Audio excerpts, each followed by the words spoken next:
So zoos have always had a recreational mission about them, and we're a recreational facility as well. It's fun to bring your family down on a Saturday afternoon and have a good time.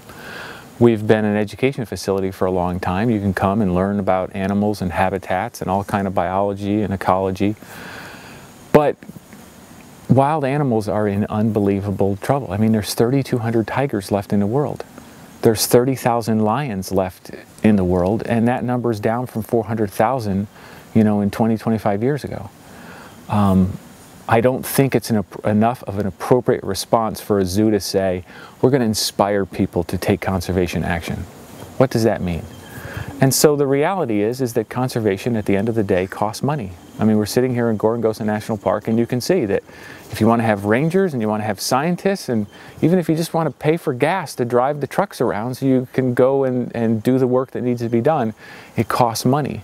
And so at Zoo Boise, we have said that we will put, our goal was to get to 10% of our budget going out for conservation projects. We've gotten to, it averages now around 15% of our budget, which is one of the highest percentages of any zoo in the country.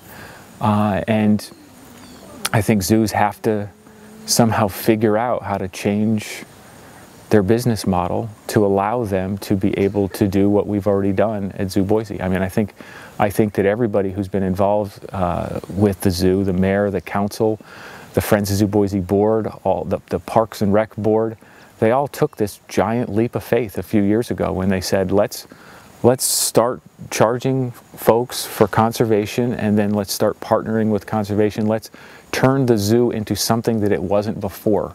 I mean, we still have animals, but the reason why we have animals has changed.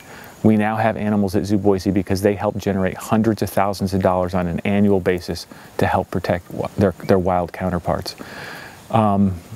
And there were a lot of people, like I said, who took that leap of faith and said, let's give this a shot. Let's see how it works.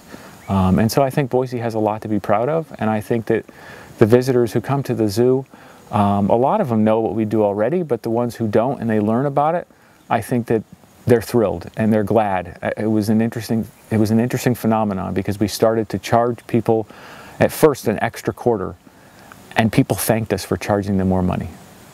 And so that doesn't happen very often. So I guess we were on the right track.